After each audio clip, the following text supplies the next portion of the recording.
Jasmine Crockett tries to land a knockout punch on Trump, but ends up trapped in her own epic fail. You have got to see this meltdown to believe it. And CNN's Kaitlan Collins, humiliated on live television.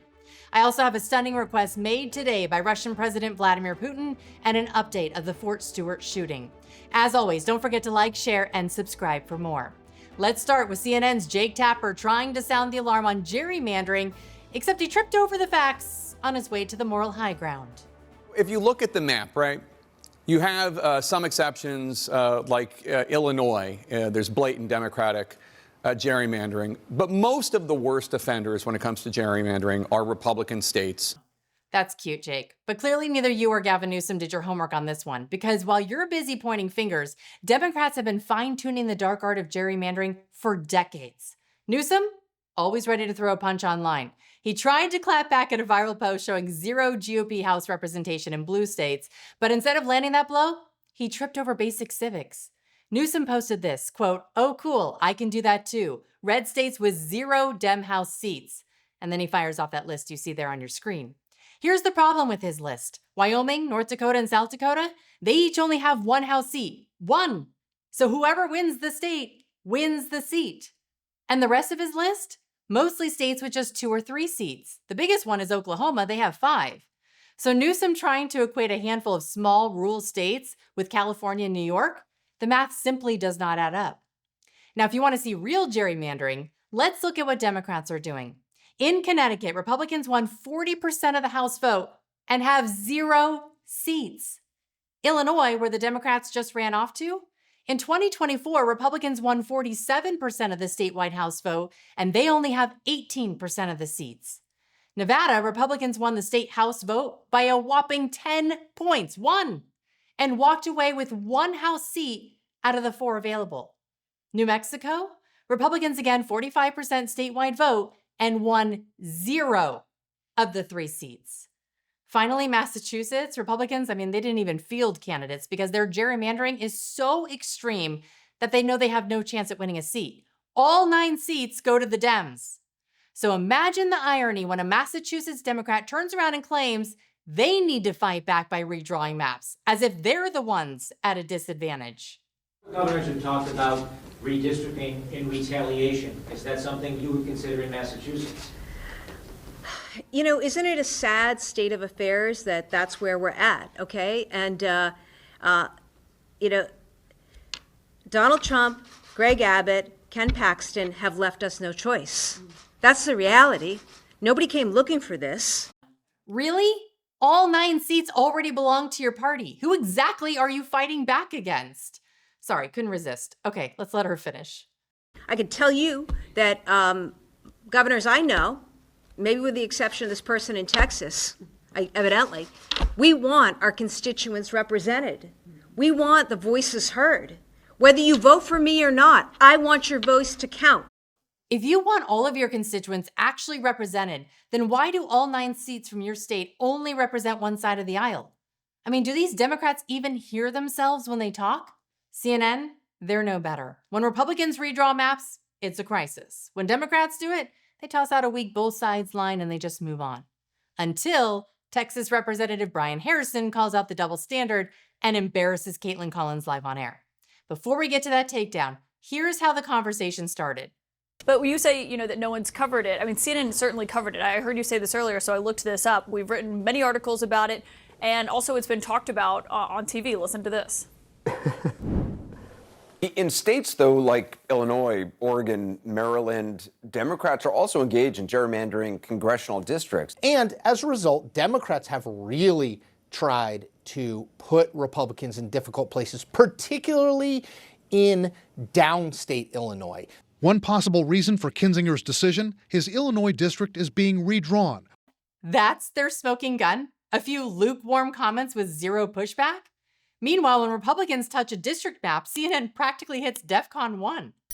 Now watch how Texas Representative Brian Harrison dismantles Kaitlan Collins after she trots out those laughable examples of so-called balanced coverage. So I just want to be clear. We have covered it when Democrats gerrymander as well, sir. Well, Well, Kaitlan, I know, I got to tell you, I'm incredibly flattered the amount of time CNN must have spent fact-checking what I said earlier today to come up with those clips. But if those are the best clips you can find, then my point stand, I was proven correct, because at no point was he asked to justify those maps. But here's the point. It wasn't that I was saying good, bad, right, or wrong, whether they could or should or shouldn't. The point is, what we're talking about in the state of Texas is something that is constitutional. It's legal. The Supreme Court has said we can do things like this. And my main criticism of the liberal Democrat governors in California, New York, Illinois, and other places isn't so much the weighing in on the merits of their maps. It's the rank hypocrisy and the fake outrage. These Democrats, my Democrat colleagues that fled the state to go hide behind Governor Pritzker, they're not mad that states are engaging in redistricting to maximize partisan political advantage. What they're mad about, but they won't say it, they're mad that a Republican state is stepping up and doing it. That's the real problem. Scott Jennings also fighting the good fight over at CNN and claiming the Dems fleeing Texas is a really bad look for the party. Should go to work. Should they not? I mean, they got elected to represent people in Texas, not so people in should Congress. Illinois. Why did they abandon the House to not vote on these Epstein files? It's the August recess, and if you're comparing these two, once again, you're showing just how dishonest you're willing to be. If it's rigging the election, that's your words, in Texas, is it going to be rigging the election when all these Democrats who say they're going to gerrymander in the other state, are you also going to argue that they're rigging the election or just in Texas? Yes, and have the elections been rigged in Massachusetts, Connecticut, New York, New Jersey, Maryland, New Mexico, Hawaii, Oregon, Washington, and Rhode Island? Have they been rigged there as well? Because there, the proportion of Republican vote comes nowhere near what they have in Congress. They did a normal redistricting process. Democrats have been playing a one-sided game called Rig the Rules, and then they cry foul when Republicans step onto the field. But now, the GOP, they're done rolling over. President Trump's assistant attorney general is taking the fight straight to them, challenging race-based congressional districts carved out to favor the Democrats, and they're suing to clean up bloated, ineligible voter rolls. You can bet that's going to set the left into panic mode. Take a look. We are investigating violations of federal voting laws. We're ensuring that all 50 states have and continue to have clean voter rolls.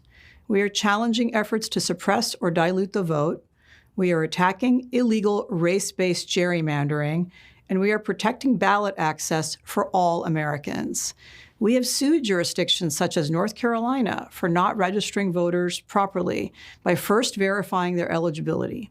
We have notified Texas of grave concerns about congressional districts drawn with racial motivations, and we are suing other jurisdictions where there is evidence of ineligible voters on their voter rolls. This isn't just a fight over congressional maps. It is a fight over who gets to set the rules. And for once, Republicans aren't just playing defense, they're flipping the script. The left, they're not handling it so well. Take a listen to Trump, who, as usual, says out loud what most politicians are too afraid to whisper. The Democrat Party is self-destructing. I mean, when you have low IQ people like Crockett, I wonder if she's in a relationship to the late, great Davy Crockett, who was a great gentleman. I wonder if she's got any relationship to Davy Crockett, the great old Davy Crockett. But you have this woman, Crockett. She's a very low IQ person. Somebody said the other day she's one of the leaders of the party. I said, you got to be kidding. The Democrats are lost. They have Trump derangement syndrome so bad that they can't walk. And just like that, Trump triggers Jasmine Crockett into making the worst possible argument. She accuses the president of racism because, wait for it, he deports people of color. I'm going to show you the facts on the other side, but first, watch this. I want people to see him and understand who he is. This is a person that has a problem with people of color, period. I don't care how many black MAGA out there with their hats. I want to be clear when we look at who it is that he's kicking out of this country as people of color. Okay, Jasmine, let's walk through this slowly so you're able to follow. The majority of illegal border crossers are indeed people of color because they're coming from countries like Mexico, Venezuela, Guatemala, Honduras, El Salvador, Haiti, and China. In 2024, over 90% of illegal entries were from non-white majority countries. So yes, the deportation numbers, they're going to reflect that. Why? Because we don't have caravans marching in from Sweden. There's no underground railroad from Canada. And as far as I know, Australians, they're not scaling the Rio Grande. I mean, this is not racism, it's math. But Crockett, she was not done embarrassing herself there. She had one more gem.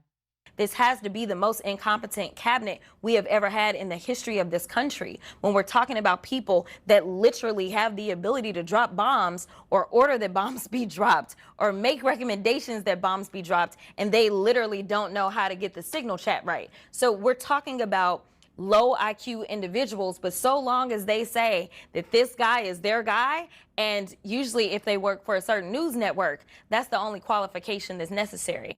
Oh, the irony. She's calling Trump's cabinet the most incompetent in U.S. history? You mean the one that secured the border so effectively we had negative net migration? The one that negotiated billions in tariffs that put American workers first? They also brokered historic peace deals in the Middle East and forced universities to answer for the anti-Semitic harassment of Jewish students. Then by her logic, the competent cabinet must be the one that handed Taliban a terrorist playground in Afghanistan, must be the one that let over 7+ million illegal immigrants pour across our border, drove inflation to a 40-year high, watched Russia invade Ukraine and just shrugged, and stood by as Hamas slaughtered Israelis on October 7th. If that's competence in her book, then her standards aren't just low, they are buried 6 feet under.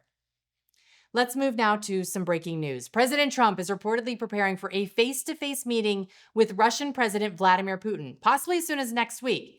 This coming off the heels of Steve Witkoff's meeting with Putin. Take a listen. Earlier today in Moscow, Steve Witkoff was told by Vladimir Putin that Putin wants to meet at some point with Trump. Witkoff then relayed that message to the president, who is open to it, the possibility of a meeting as soon as next week, if the result of that meeting will be an end to the war in Ukraine. We're told President Trump was on a call with Ukrainian President Zelensky and several other European leaders when the news came down. He reportedly relayed the message to everyone on that call, and we're told at this point no location has been confirmed because Trump is still holding out for proof that this would actually be a serious step toward ending the war. The White House issued this statement. And I have a statement from Caroline Leavitt, hot off the presses. Haven't seen this anywhere. It says, as President Trump said earlier today on Truth Social, great progress was made during Special Envoy Witkoff's meeting with President Putin. The Russians expressed their desire to meet with President Trump, and the president is open to meeting with both President Putin and President Zelensky. President Trump wants this brutal war to end. And so the emphasis there is on the Russians making this request, but President Trump obviously being open enough to it that there could be a global summit between Putin, Trump, and Zelensky as soon as next week.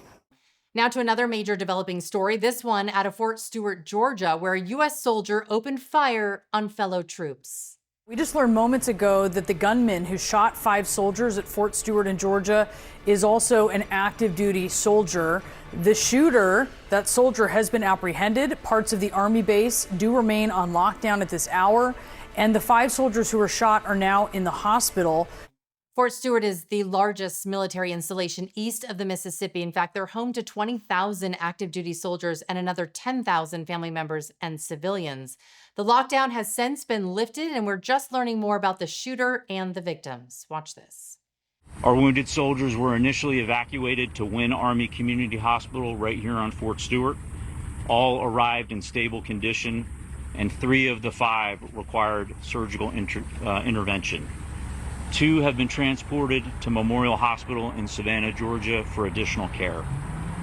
We have identified the alleged shooter as Sergeant Cornelius Radford, an automated logistics sergeant assigned to 2nd Brigade Combat Team. Sergeant Radford has not previously deployed to combat. Sergeant Radford has been interviewed by the Army Criminal Investigation Division and is currently in pretrial confinement, awaiting a charging decision by the Office of the Special Trial Counsel. Here's a look at the alleged shooter that is now in custody. There are reports he was recently arrested for a DUI, a detail the commanding general says they were not aware of until after this incident. Now, we're also learning that nearby soldiers tackled and restrained the shooter before law enforcement arrived. Obviously, their swift and heroic responses likely preventing a far more tragic outcome. Our thoughts and prayers go out to the victims of this horrific shooting, and we wish them all a speedy recovery. This is obviously a developing story. We will continue to bring you any crucial updates as they come in. In the meantime, Attorney General Pam Bondi moves the Russia collusion hoax forward to a grand jury, while President Trump tells Chuck Schumer to go to hell. For these stories and more, just click on that video you see now on your screen, and I'll see you over there. Thanks for watching.